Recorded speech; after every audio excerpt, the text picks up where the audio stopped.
Assalamualaikum warahmatullahi wabarakatuh. Terima kasih teman-teman dari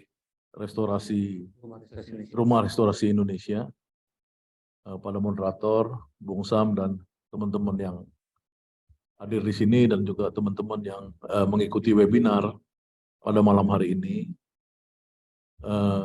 Di belakang saya ini ada spanduk, ada tulisan wajahnya Anies Baswedan nih di sebelah kiri. Jadi sebenarnya Rumah Restorasi Indonesia ini udah jelas lah arahnya. Makanya tadi saya sebutkan kepada Sam tadi agar kita lebih bagus merujuk pada tulisan Anies di Kompas pada hari ini. Temanya tadi lupa saya, tapi intinya Anies bicara dua hal, soal demokrasi dan soal keadilan sosial. Nah, tema yang malam ini kita mau bahas itu temanya sangat luas, ya, pembangunan sistem politik luas sekali. Kita nggak bisa membicarakan itu semuanya malam hari ini. Tapi kita harus mencatat aja bahwa pada hari ini Anies Baswedan itu ketika berbicara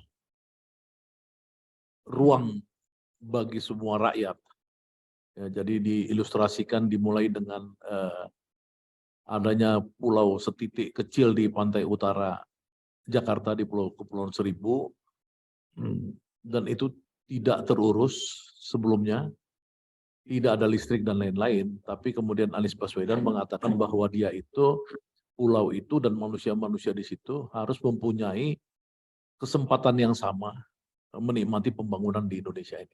Jadi soal jarak itu dan waktu itu tidak boleh ada perbedaan, ya, dari bagian-bagian masyarakat Indonesia ini untuk diurusi. Jadi pengurusan itu harus serentak semuanya. Jadi semua itu mendapatkan keuntungan dari kita bersama-sama. Itu pikiran Anies. Saya pikir memang sebuah bangsa itu menjadikan sebuah negara adalah sebuah konsensus untuk mengurusin semua orang yang membentuk negara itu. Apakah negara itu dibentuk berbasis pada individuality, ya, seperti di Amerika. Jadi kalau kita lihat di Amerika itu kan sebenarnya konstitusi mereka itu langsung menunjukkan the right of man. Kalau di Amerika itu the right of man. Jadi hak-hak individu yang diatur dalam konstitusinya Amerika. Dalam konstitusinya di Perancis juga gitu, karena ada pikiran Rousseau, ya, jadi hak-hak individu. Nah, kalau misalkan orang yang dia berpikir tentang bangsa seperti Indonesia yang awalnya berkembang dari suku bangsa atau bangsa-bangsa sesungguhnya sebelum kita dijajah oleh Belanda bersatu membentuk negara Republik Indonesia, maka itu sebenarnya sama saja negara itu adalah untuk menguntungkan bangsa-bangsa yang ada dan individu-individu yang masuk dalam bangsa itu. Problem pokok bangsa Indonesia sampai saat ini, kenapa dia tidak bisa mencapai, ya, suatu tingkat di mana negara itu mengurusin semua orang, karena ada persoalan satu yang namanya feodalisme di Indonesia ini. Jadi mental feodalisme di Indonesia inilah musuh utama bangsa Indonesia. Yang orang kadang-kadang tidak terpikir soal itu, ya, khususnya di bangsa-bangsa yang ada di Pulau Jawa, ya. Tapi bangsa-bangsa yang di luar Jawa udah banyak yang dari zaman dahulu tidak kehilangan akarnya sebagai bangsa-bangsa yang demokratis, ya, demokratis. Jadi waktu Indonesia merdeka itu beberapa perumus-perumus bangsa kita seperti Muhammad Yamin, kemudian Supomo, Soekarno dan lain-lain, ini melihat bangsa Indonesia ini adalah bangsa yang dia itu tidak ada hubungan dengan demokrasi. Ini bangsa yang integralistik, yang modelnya feodalistik, yang kalau dikaitkan dengan Jepang waktu itu juga yang menjajah dan akan menjanjikan kemerdekaan, Supomo dan lain-lain, Soekarno itu mengatakan bahwa kita mirip dengan Jepang, kita ikutin aja model Jepang itu. Nah, cuman Bung Hatta yang waktu itu against ya, yang paling menentang, dan sehingga Bung Hatta berhasil memasukkan unsur demokrasi dalam Undang-Undang Dasar 45 konstitusi kita. Makin kemari ya, karena pendidikan makin tinggi, rakyat makin banyak yang pintar, kelas menengah kita makin banyak dan lain-lain, tuntutan akan hak-hak individu itu semakin besar, sehingga bicara demokrasi itu semakin penting di Indonesia ini. Jadi 25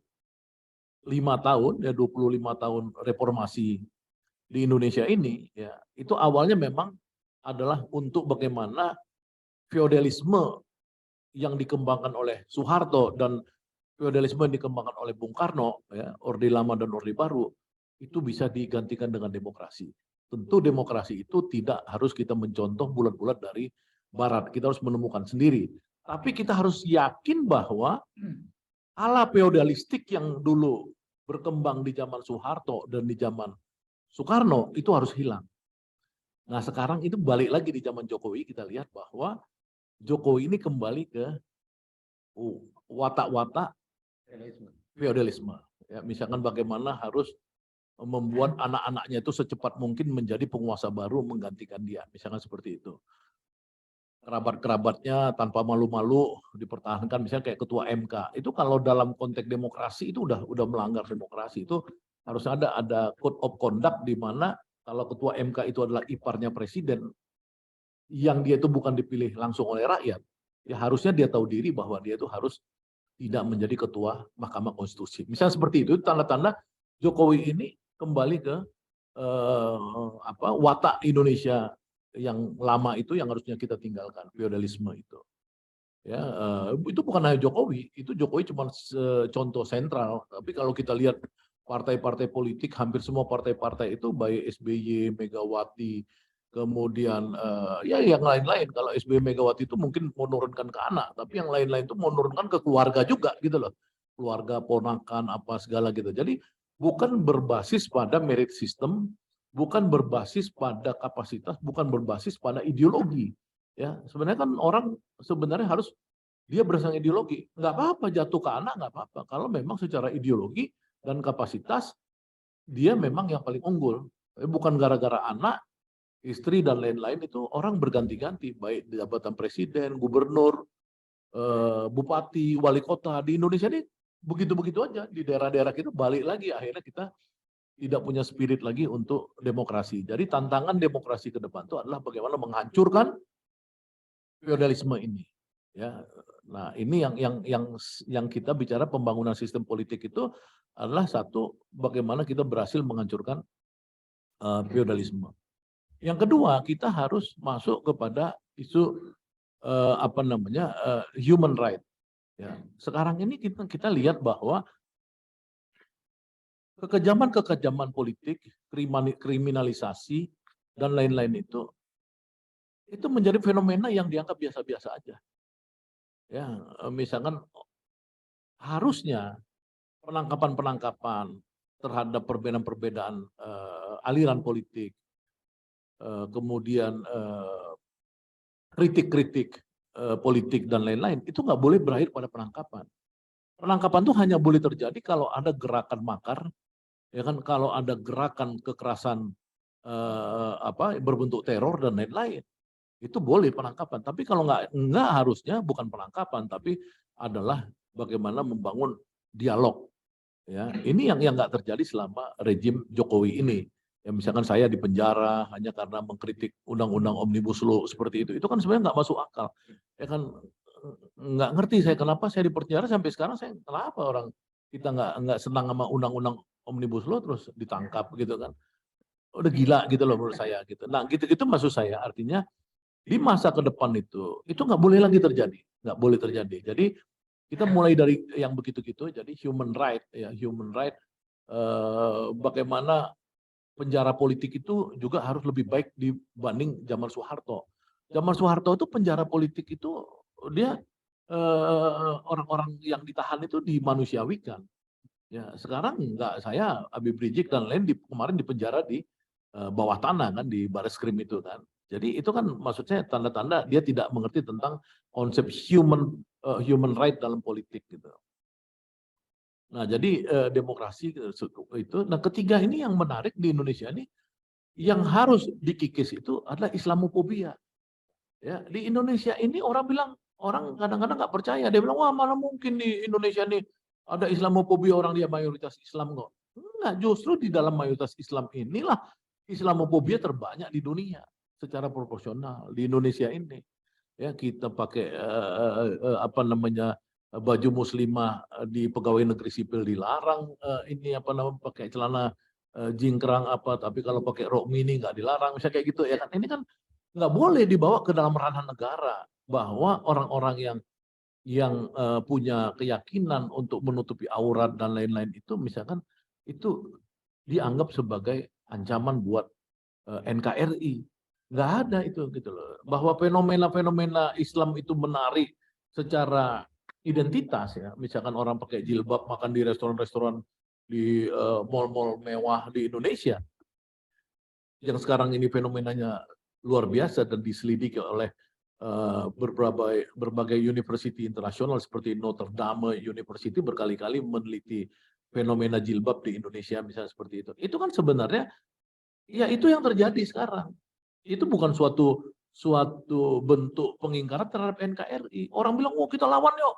Dengan pakai apa kampanye kebaya, nggak usah dilawan. Ya kalau orang yang mau pakai kebaya silakan, orang pakai apa namanya pakai kerudung ya silahkan dong kan gitu. Nah jangan kemudian dipakai negara untuk melakukan kekerasan sehingga orang-orang ini tersingkir dari karir, dari macam-macam gitu. Jadi ini yang harus dikikis dalam sistem politik ke depan. Nah kemudian bagaimana apa namanya mengatur hubungan kelembagaan ya. Kalau pakai trias politika itu sejauh apa trias politika itu bisa begini. Jadi kalau ada rentangnya itu ekstrimnya itu 180 derajat, kita tuh di mana sebenarnya itu kalau membuat trias politika. Ya, kalau kita misalkan kembali ke zaman Soeharto, di mana Soeharto mengontrol semua, ya itu kan juga nggak baik. Ya kan, dulu kan hakim juga di bawah Soeharto, kemudian polisi, pengadilan ya, hakim pengadilan apa namanya kan terus politika eksekutif, yudikatif, legislatif. Zaman Soeharto kan semua ini di bawah Soeharto. Nah, di zaman reformasi itu kan udah sangat ekstrim kemarin betul-betul bisa orang bilang heavy parlemen. Jadi seolah-olah parlemen lebih tinggi daripada eksekutif di zaman SBY misalnya. Nah sekarang ini dimainkan oleh Jokowi yang namanya kuasi pseudo demokrasi. Jadi seolah-olah ada, tapi sebenarnya dikendalikan juga. KPK dikendalikan, kemudian apa namanya eksekutif dikendalikan, legislatif juga dikendalikan oleh Jokowi melalui totality order ya. Jadi partai-partai itu dikendalikan, akhirnya partai misalkan mereka ketika membuat undang-undang omnibus law, membuat undang-undang revisi KPK dan lain-lain itu diselesaikan oleh pimpinan-pimpinan partai yang dikendalikan oleh Jokowi. Nah ini yang sebenarnya menurut saya ke depan harus diperbaiki. Jadi kita mungkin tidak terlalu liberal dalam pengertian trias politika itu, tapi kita in between harus ada. Harus membiarkan parlemen itu berfungsi sebagai checks and balance. Ya, nah lebih ekstrim lagi, bukan lebih maju lagi. Selain DPR, kita harus juga mendorong adanya civil society.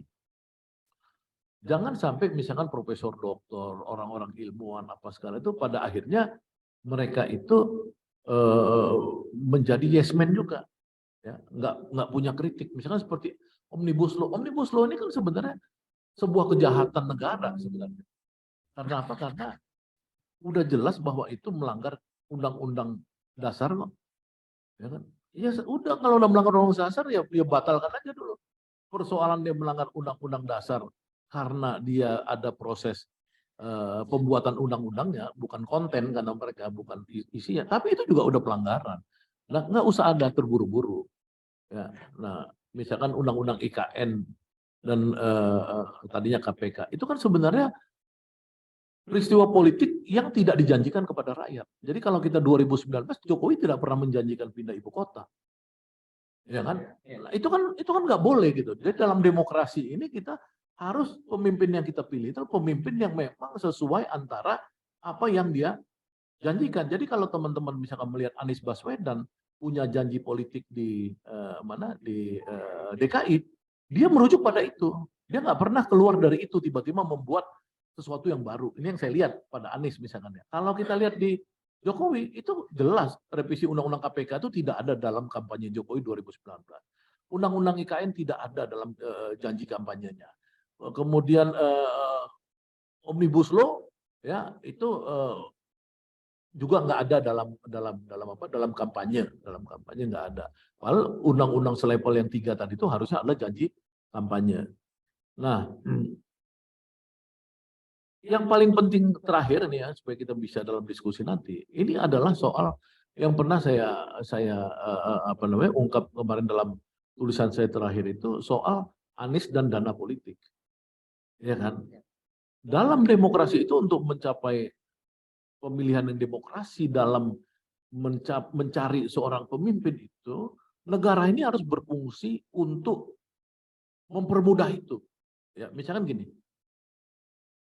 kalau Obama dulu di Amerika, dia itu berhasil mendapat dukungan buruh. Jadi setiap buruh itu mendukung $10 untuk Obama. Dan Obama itu ratusan juta dolar juga dia bisa meraup dana kampanye dari buruh. Ya.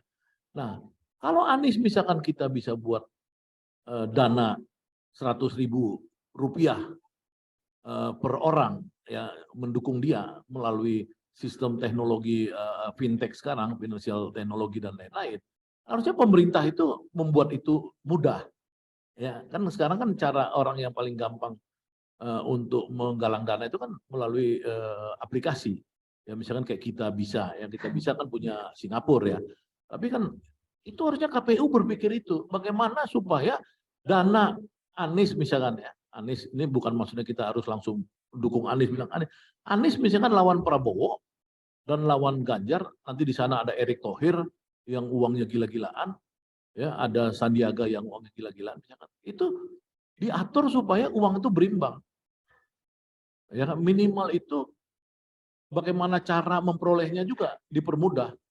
Supaya apa? Supaya janji politik yang keluar dari mulut seorang pemimpin, calon presiden ini adalah janji politik yang untuk perubahan, untuk kebaikan, bukan janji politik yang nanti malah kembali lagi kita seperti sekarang harus menjadi boneka oligarki, menjadi pelayan, ya, jadi menteri, jadi pelayan. Kan kalau saya kan nggak bohong, menteri jadi pelayan itu kan terungkap dalam minyak goreng, skandal minyak goreng kan.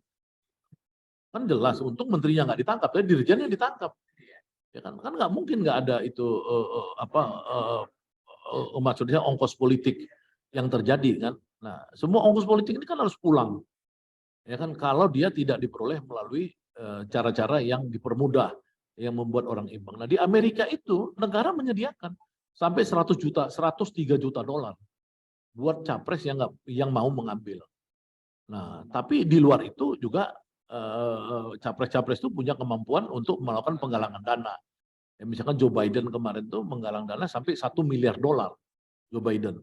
Ya, nah, jangan seperti sekarang misalkan berbagai upaya ya mempersulit calon. Ya, yang sekarang Anies kan mengalami kesulitan-kesulitan di luar urusan uang tadi, misalkan dipersulit ya di sana sini diteror apa segala. Nah inilah yang maksud saya agar politik sehat itu bisa dikembangkan. Apabila politik sehat ini bisa dikembangkan, maka siapapun pemimpinnya tidak akan menciptakan suatu dendam di masa lalu. Karena dendam itu memproduksi dendam. Jadi kalau rejim sekarang misalkan tidak sungguh-sungguh atau dia begitu berusaha menjegal orang misalkan, nanti pasti ada dendam dari orang yang merasa terjegal sekarang. Kita kan udah tahu bahwa bangsa Indonesia ini yang kalau orang Jokowi bilang ada sejarah HAM masa lalu, ya iya HAM masa lalu itu ya karena apa? Karena dia nggak mau dendamnya itu nggak mau kita selesaikan. Kita mau dendam, produksi dendam baru nanti sampai ke anak cucu dendam baru. Nggak akan mungkin sistem politik itu bisa dirubah dengan baik apabila menemukan pemimpin itu tidak dengan cara yang baik. Jadi harapan saya yang terakhir ini adalah dalam 1 tahun ini kan setahun lagi udah pilpres, ini bagaimana KPU, pemerintah apa segala itu mempermudah rakyat Indonesia untuk bisa ketemu pemimpinnya. Mempermudah itu bisa artinya dengan media sekarang, media sosial, apa segala, membuat kemudahan-kemudahan rakyat mengetahui pemimpinnya siapa.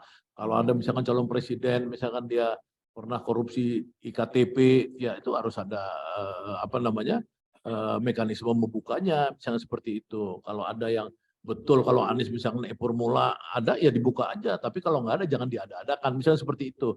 Nah ini memang rakyat harus tahu semua, saya pikir ya kan. Nah itu aja mungkin pengantar dari saya. Terima kasih. Ya terima kasih. Saya pikir ini bukan pertanyaan ya, ini kan sumbang saran dari teman-teman. Saya melihat misalkan tadi Bung Mandar misalkan melihat bahwa demokrasi ini sejak awal sudah ada cacat bawaan.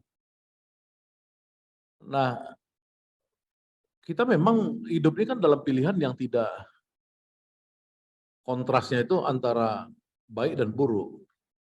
Ya, tapi kan kita harus memilih. Kita sudah pasti menolak apa yang kita tolak dulu. Misalnya kita menolak tentang feodalisme. Kita harus tolak dulu feodalisme itu, aristokrasi kita tolak. Kita menolak bentuk-bentuk pemerintahan yang otoriter. Kita tolak, misalnya seperti itu. Nah, kita benci pada totalitarian. Kita tolak. Ya. Lalu apa? Ya itu adalah pemerintahan yang rakyat itu mempunyai suatu kesempatan melakukan check and balance.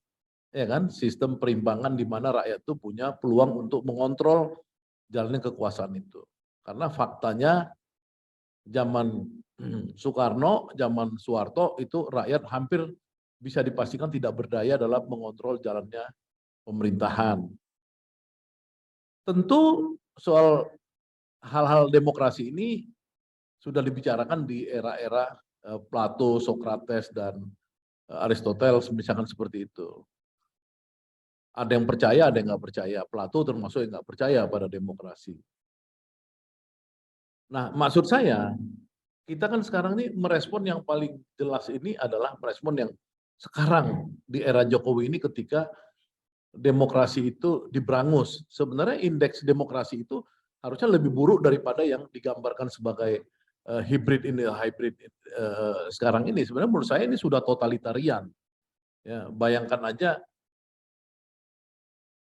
dalam kasus Omnibus Law misalkan, itu nggak ada, itu seperti nggak ada sama sekali apa namanya suatu perdebatan yang tajam, itu seperti stempel aja. Ya, Perpu, ayo ya udah sekarang nggak ada orang bilang nggak, Perpu ini nggak relevan sekarang bicara Perpu untuk dibahas oleh DPR misalnya. Enggak, DPR seragam aja langsung mayoritas kecuali dua partai PKS dan Demokrat, yang lainnya oke-oke aja, yuk kita bahas untuk disetujui misalnya seperti itu. Jadi apa namanya demokrasi itu sekarang sebenarnya udah mati. Menurut saya demokrasi udah mati, ini prosedural aja. Ya misalkan kita lihat bahwa KPU dirancang udah kebongkar sekarang, sejak awal dia sudah terbongkar ya kan, si Hadar apa Ipan Hadar itu yang salah satu tokoh atau bekas anggota komisioner KPU dulu, ya kan itu kan sudah membongkar ke publik tentang apa Gumai ya Ipan, bahwa ada apa paksaan-paksaan kepada KPU daerah untuk meloloskan partai ini, tidak meloloskan partai itu kan. Jadi kalau kita dari sejak awal aja sudah men-setting sesuatu itu untuk menolak demokrasi secara sehat, kan bagaimana kita mau bisa mendapatkan satu kepastian Indonesia dipimpin oleh suatu kepemimpinan yang bersih, yang dipilih secara adil, rakyat menyukainya. Ya, inilah tantangan kita sekarang. Karena mereka tidak demokrasi, nah makanya kita bilang kita harus demokrasi supaya apa? Supaya ke depan ini rakyat itu ikut campur dalam mengurus negara, jangan cuma segelintir elit dan oligarki. Nah, kedua yang penting dicatat dalam diskusi kita ini kan, tawaran-tawaran apa yang bisa seperti tadi saudara Irpi misalkan, yang bisa membuat ini indeks demokrasi kalau masih tolak ukurnya tadi itu bisa meningkat. RP tadi. Nah, misalkan memang betul saya setuju edukasi pasti. Ya, yang kedua adanya transformasi kehidupan menjadi digital yang istilah netizen tadi. Nah, kita sebagai cendekiawan yang bisa mencerahkan masyarakat kita, memang harus berperan serta. Karena kan sekarang ada peluang. Kalau dulu strukturnya itu hierarkis, sekarang strukturnya kan apa namanya horizontal ya, pipih, di mana rakyat ini setiap saat bisa mengkritik Jokowi melalui YouTube, melalui Instagram, ya, mengkritik pemimpinnya, bukan hanya Jokowi bisa mengkritik. Jadi memang ketika terjadi era digitalisasi ini, ya kita harus berpikir keras bagaimana memang demokrasi itu bisa dijalankan.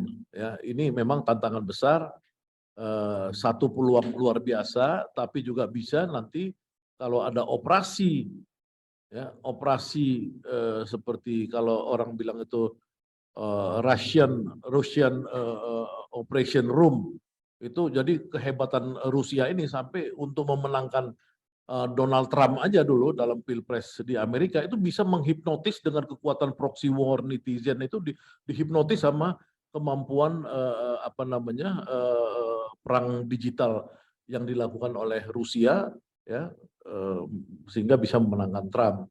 Dan di Indonesia juga oleh The Guardian sudah dibongkar bahwa di Indonesia juga ada operasi yang sama pada kemenangan Jokowi dulu. Percaya atau tidak itu dibongkar oleh suatu apa namanya media terbesar di Eropa, The Guardian, bisa dicek itu. Nah, tantangan kita adalah bagaimana tetap mendorong dunia digital ini menjadi dunia yang mendorong Indonesia ke arah anti feudalisme. Ya, karena apa? Karena memang akar-akar feudalisme ini kan banyak terdapat di Pulau Jawa ini, di bangsa-bangsa atau di masyarakat di Pulau Jawa ini. Nah, dengan adanya dunia digital, maka itu ada pengurangan pada apa namanya bentuk-bentuk feodal yang ada di dalam masyarakat. Ini ada peluang. Nah, kita mudah-mudahan bisa seperti kata Bung RP tadi melakukan edukasi. Ya, tugas kita memang melakukan edukasi, mengajarkan orang untuk memanfaatkan dunia digital sebagai bentuk protes. Ya, karena zaman dulu kan orang takut protes. Tapi dengan dunia digital orang bisa buat gerakan-gerakan apa pengumpulan petisi. Ya, misalkan kita petisi anti ketua KPU, kita bisa menggalang. Kita bisa membuat petisi, bisa membuat kawal pemilu. Kalau dulu kawal pemilu udah dimulai dengan online, tapi dengan era digital ini kita udah bisa men-setup kawal pemilu se-Indonesia dengan metode digital ini. Jadi kita bisa mengawal di mana KPU bermain curang, di mana KPUD bermain curang, udah dilapor juga sama kita. Jadi misalkan Rumah Restorasi Indonesia ini bisa mempunyai server yang bisa menampung keluhan-keluhan dan data-data kecurangan di seluruh Indonesia. Misalkan seperti itu bisa dilakukan dengan adanya dunia digital, kita bisa mengontrol. Nah, kemudian untuk ini ya, kita kan bicara kadang-kadang antara teoritik dengan praktisnya ya. Secara teoritis kan semua kelihatannya itu misalnya kita bicara tadi persatuan nasional. Ya, tapi ada juga orang yang memang nggak suka persatuan. Karena kalau persatuan itu maka dia tidak bisa mendominasi. Ya kan? Oleh karenanya maka mereka harus meruntuhkan. Ya, misalkan bagaimana Islam ini harus diruntuhkan di Indonesia ini. Nah, bagaimana cara meruntuhkan Islam di Indonesia? Itu konsepnya harus dirubah dari mayoritas minoritas menjadi multi minoritas. Gitu loh, sebagai kelompok dominan. Maka dihimpunlah berbagai sekte-sekte, misalkan dalam Islam itu ada sekte Syiah, sekte nanti LDII, ada sekte Salafi, ada sekte ini, banyaknya sekte-sekte, ya quote and quote sekte ya, itu digabungkan, ya kan, kemudian dicari nanti satu frame Islam yang di-framing dianggap musuh. Maka kemudian Islam tuh dianggap tidak mayoritas lagi karena ini buktinya ada kelompok-kelompok Islam yang tidak suka pada Islam model begini seperti itu misalkan. Ini kan cara-cara yang kita secara sosiologi sudah melakukan proses dekonstruksi, ya dekonstruksi sosial. Kelihatan enak, menarik, tapi kan itu kan pada akhirnya kan persatuan tuh nggak ada. Memang diciptakan tidak perlu ada persatuan. Yang ada adalah siapa kuat, dia menang. Nah inilah sebenarnya wisdom Indonesia dulu, founding fathers kita mendirikan Indonesia ini, wisdomnya itu mayoritas, minoritas. Mayoritas itu mengayomi, ya kan, minoritas itu menghormati. Ini sekarang udah nggak ada. Kan kalau kita mau bicara persatuan Indonesia kan bukan persatuan antar individu seperti yang saya sebut tadi di Perancis ataupun di Amerika, ya, the right of man itu kalau lihat konstitusinya Amerika. Nah, tapi kan ini kan bangsa-bangsa, udah ada bangsa-bangsanya. Bagaimana kita melihat agama Islam mayoritas yang kata Bung Jainal itu sebagai identity, kemudian kita nonton sepak bola di Qatar, negara Qatar melakukan satu proses penunjukan kepada seluruh dunia bahwa dia adalah suatu bangsa dengan identity Islam, ya, melarang pemain-pemain Jerman dan lain-lain memakai gelang LGBT dan lain-lain, misalnya seperti itu, ya, dia mempromosikan identitasnya sebagai identitas Islam. Nah, kalau Jokowi buat G20 di Bali, dia sama sekali tidak pernah menunjukkan ada identitas Islam di Indonesia itu, gitu ya. Seperti kan kita kan orang Islam kan udah jelas kita 85%, Jokowi tidak berusaha mempromosikan Islam sebagai identitas kita ketika menjamu orang-orang yang ada di G20 di Bali, misalkan seperti itu. Itu kan menurut saya kan suatu bentuk-bentuk pengingkaran, ya, pengingkaran. Tapi nggak apa-apa, nanti kita resikonya ya perpecahan ini memang mau dipertahankan. Nah, makanya kalau orang bicara persatuan, ya kita lihat-lihat aja, ya kan. Kalau di sana ajak perang, kalau saya sih orangnya ya perang gitu loh. Iya, makanya saya dari dulu itu sama kelompok Jokowi, saya oposisi terus. Ditangkap, ayo tangkap lagi. Ya kan, karena Jokowi kan zaman saya di penjara sama Soeharto juga Jokowi di mana kan cuma main Metallica katanya. Iya kan, anak-anak yang ngaku-ngaku dulu anak-anak keturunan PKI misalkan yang ngaku-ngaku zaman Soeharto ditindas sehingga sekarang itu minta negara mengampunin, maka Jokowi melakukan nanti permintaan maaf kepada kepada orang-orang turun PKI, dikasih kompensasi. Lah saya tanya zaman Soeharto lu pada kemana? Nggak ada juga anak-anak PKI zaman Soeharto itu ngelawan Orde Baru, nggak ada yang ngelawan, saya juga gitu loh.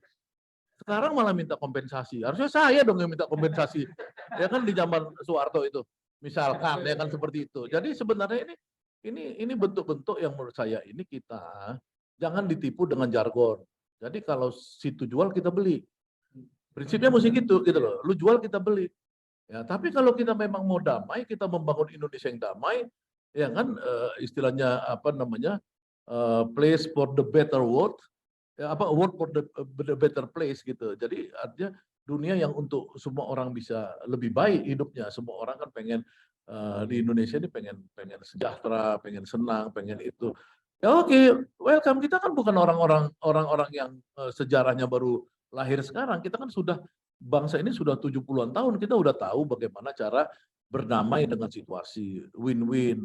Yang kaya jangan, misalkan di Indonesia ada 4 orang, kekayaannya bisa sama dengan 100 juta penduduk Indonesia yang ke bawah. Itu kan the sinting. Untuk apa kita bicara Indonesia kalau ada 4 orang ya sama kayanya dengan 100 juta penduduk. Ada 1% orang di Indonesia menguasai 43% aset nasional. Ada 2% menguasai lahan sampai 50-60%. Gitu-gitu itu kan yang kita harus berubah. Kalau kita bangsa ini mau disebut sebagai negara, artinya orang mendedikasikan dirinya dalam suatu institusi yang disebut negara. Negara ini kan sebenarnya apa sih? Ya, negara ini kan sebenarnya tempat kita menitipkan diurus. Ya kan, itu disebut institusi. Jadi semua orang, semua kepentingan diberikan kepada institusi itu. Jadi bukan dia tiba-tiba negara dia dipakai oleh segelintir orang untuk memperkaya diri. Dia harus ada redistribusi. Persoalan pokok Indonesia ini adalah redistribusi. Tidak adil. Yang satu bisa punya tanah 9,4 juta hektar, katanya 9,4 dulu. Kalau Profesor Hafidz Abbas yang bekas Komnas HAM, ya, mengatakan penyelidikan dia itu ada satu perusahaan tuh menguasai 5 juta hektar. Nah, tapi ada satu universitas ketika ketika muridnya itu yang di institusi pertanahan, Ya, ketika profesornya bilang kita punya 5 juta hektar dikuasai satu perusahaan, dia protes, Bu, sekarang udah 9 juta hektar itu perusahaan itu menguasai. Nah ini kan kalau benar ya, kalau benar ini juta-juta hektar dikuasai oleh satu keluarga, untuk apa negara? Ya kan? Gitu loh. Kita ngelawan aja. Karena kalau itu bukan lagi negara, itu artinya rakyat lawan oligarki tadi. Gitu loh.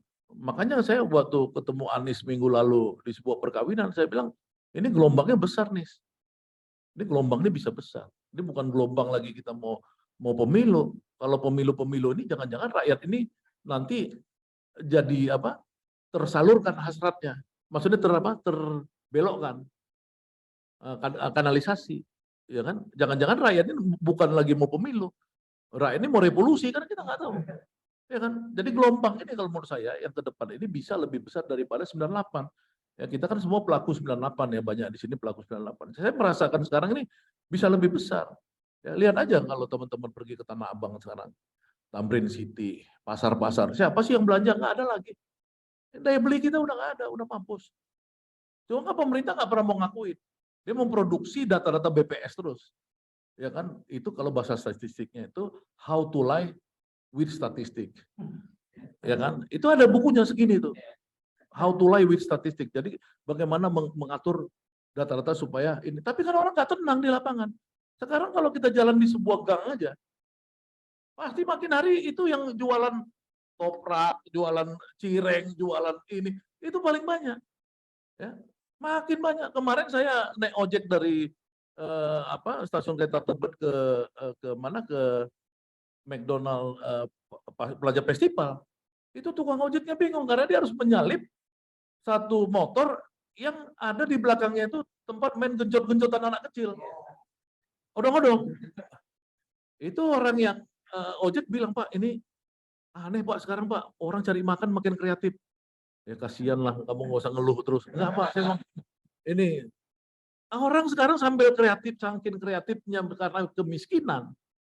Ya, itu bayangin aja ada sepeda motor menjajakan dari gang ke gang, itu yang apa odong-odong apa tadi, yang ini yang apa ungkit-ungkitan itu loh, yang ini. Itu orang udah miskin nih, udah penyebaran kemiskinan udah gila sekarang. Nah, seberapa jauh kita bisa bertahan dengan sistem ketimpangan sosial yang begitu besar sekarang dan ketidakpastian ekonomi yang makin hari makin mencekam. Ya, kabar-kabarnya pegawai negeri juga udah kesulitan. Pegawai bukan pegawai negeri, maksudnya orang-orang apa calon-calon pegawai negeri yang itu udah mulai kesulitan digaji dan lain-lain misalnya gitu. Nah, ya kemudian Jokowi mempertunjukkan keangkuhan, dia mau buang uang ke IKN yang tidak jelas dalam situasi sulit, harusnya itu bukan jadi pilihan prioritas dan lain-lain. Bangga kita seolah-olah kita masuk pada industrialisasi, padahal mobil SMK-nya Jokowi mobil impor dari Cina ganti nama merek apa gitu-gitu loh. Jadi masa ini yang saya takut, saya bilang kemarin sama Anies, saya takut ini orang maunya revolusi gitu loh. Kalau nggak revolusi pasti milih Anies. Saya bilang kan. Cuma takutnya revolusi gitu loh. Ya kan rakyat ini kan mengidentifikasikan Anies sebagai simbol dari pemberontakan. Ya kan, senang atau nggak senang. Ya, mau partainya Nasdem atau partai apa, orang bilang apapun yang kau makan, minumnya adalah teh botol sosro. Iya kan? Nah, kalau di Boyolali ini ada namanya Sunarti. Sunarti ini ketua Serikat Buruh yang dianggap paling radikal kiri, Ibu Sunarti ini. Dia cerita kepada teman saya, Jumhur, saya baru pulang dari Boyolali. Mereka nggak akan mungkin lari dari PDI, dia bilang. Mereka akan pilih PDI. Tapi presidennya Anies, dia bilang. Itu kan artinya kan di basis PDI sendiri pun orang cuma tahu Anies calon presiden. Gitu loh. Bukan hanya di Islam, kalau kita lihat kan sekarang Anies di Kalimantan Barat misalkan orang heboh terus pengen nyalam. Karena itu kan ada kerinduan sama kayak dulu orang pas Amin Rais 98. Nah ini lebih dari Amin Rais nih. Kemanapun Anies itu kalau dilepas, ya misalkan kalau di Jawa Tengah pun saya yakin asal nggak diprotek sama apa namanya sama ya yang inilah yang suka jaga gereja atau suka apa itu misalkan apalah namanya itu yang pakai tukang pukul apa. Misalkan dia pokoknya oke, fair, nggak ada ini. Itu mungkin mungkin ini Anies itu di Jawa Tengah juga dikejar-kejar orang di ini gitu. Karena itu kan euforia orang udah miskin pengen ada pahlawan. Ya kan? Ini fenomena Anies yang saya lihat sekarang. Nah, kalau misalkan Anies ini nggak menang, nanti itu takut saya revolusi. Nah, ya itu yang saya bayangkan. Ini saya sebagai apa namanya pengamat sosial yang ini, saya lihat ini sebenarnya ini modelnya kalau kayak di Brazil kan. Brazil kan untung akhirnya pemilunya itu dilegalkan kan. Kan udah mau perang itu, perang saudara antara orang yang kekuatan rakyat itu yang dipimpin oleh siapa namanya ini bukan Bolsonaro yang anti rakyat ini, yang oligarki ini si Bolsonaro, lawannya si ini dong Lula da Silva misalnya seperti itu. Ya karena Anies ini mewakili pikiran-pikiran identitas kerakyatan dan Islam itu yang sedang berontak. Nah sekarang orang masih canda-canda, orang pikir wah gini apa namanya main elit mempertontonkan ala-ala apa makan nasi goreng, ya kan lobby-lobby di London apa nggak ada, ini orangnya nggak ngerti politik sebenarnya, diuntungkan sejarah aja, gitu loh. Nah yang bahaya kalau ada ledakan sosial. Kalau ledakan sosial ini sekali lagi terjadi, menurut saya Indonesia ini bisa bubar. Menurut saya. Ya karena ikatannya, jadi orang yang tadi bicara membandingkan di Amerika tadi siapa tadi salah satu pembicara tadi, di Amerika itu pada zaman Trump itu terjadi. Jadi Amerika ngukurnya gini, siapa yang baca Washington Post, siapa yang baca New York Times yang kayak gitu. Nah, yang ada yang Demokrat, ada yang Republik. Siapa yang ini, siapa yang itu. Satu fase ya melalui lembaga survei diukur namanya kelompok median. Kelompok median itu kelompok tengahnya. Kelompok tengahnya udah tipis, 20%, itu udah mau pecah Amerika itu. Di zaman Donald Trump itu. Nah kita di zaman Jokowi itu udah pecah, ini mungkin lebih buruk dari Amerika. Sekarang ini yang ada itu anti Jokowi, yang pro Jokowi itu udah begitu, udah masuk ke sosial identitas. Nah ini bagaimana cara menyatukannya kalau dari pihak yang berkuasa juga masih canda-canda gitu. Nah menurut saya mereka canda-canda. Nah terakhir untuk Ibu Indah tadi, soal yang tadi itu kan soal ini ya apa namanya itu derivatif menurut saya ya, karena saya ini pernah jadi caleg dari sebuah partai karena saya merasa siap bertarung dengan sistem proporsional terbuka, tapi saya kemudian kecewa ya kan, karena itu saya lihat itu orang-orang saingan saya itu dengan enaknya membeli suara ya kan. Jadi kalau orang yang sekarang misalkan meminta profesional tertutup, ini sebenarnya dua-dua punya argumen. Yang ini sekarang kita susah untuk menjelaskan yang mana lebih baik untuk saat ini ya. Untuk saat ini. Karena apa? Karena saya pernah nanya ke sebuah teman yang inti di partai, sebuah partai terbesar lah saat ini. Saya bilang itu bos lu di partai sama konglomerat itu oligarki, yang mana lebih kuat kekuasaannya terhadap anggota parlemen dari partai lo? Dia bilang konglomerat itu, dia bilang. Gila nggak coba? Tapi kalau pakai sistem proporsional tertutup, mungkin ketua partai itu akan jadi sentral, ya kan? Karena dia yang menentukan siapa yang jadi DPR itu, berdasarkan nomor urut tadi. Kalau ini kan enggak, kita nomor 9 misalkan, punya uang banyak, menang kita. Ini juga tantangan. Jadi menurut saya yang Bu Indah tadi itu derivatif lah. Saya nggak bisa tahu mana yang lebih baik sekarang ya. Karena sekarang situasi kita tuh yang primary dulu lah. Primary ini gimana caranya Jokowi cepat berakhir gitu loh. Ibu tanya sekarang musuh Jokowi yang paling utama, menurut saya bukan kita, bukan saya, Megawati Bu. Jadi kalau Megawati mau kembali ke personal tertutup, justru dia ingin melindungi partai dia dari Jokowi. Saya sekarang agak netral. Ya saya tanya sama teman saya Hamdan Julfa ya, Profesor Hamdan Julfa kan dia mendukung proporsional tertutup. Ya, tapi teman saya yang lain misalkan teman kita lah, itu Repli Harun, terus si Jenderal Mokhtar Arifin itu kan pengennya jangan tertutup. Ya kan dua-dua punya argumen. Saya ini pernah menjadi caleg dan sekarang semua partai-partai ini yang selama pemilunya ini sistem terbuka, ini menghasilkan DPR yang sekarang. DPR sekarang ini adalah DPR yang paling gampang dikooptasi oleh oligarki dan Jokowi, menurut saya, ya ini menurut saya, jangan nanti dibilang fitnah melanggar undang-undang KUHP yang baru. Ini kan KUHP baru diciptakan mereka untuk melindungi mereka sekarang.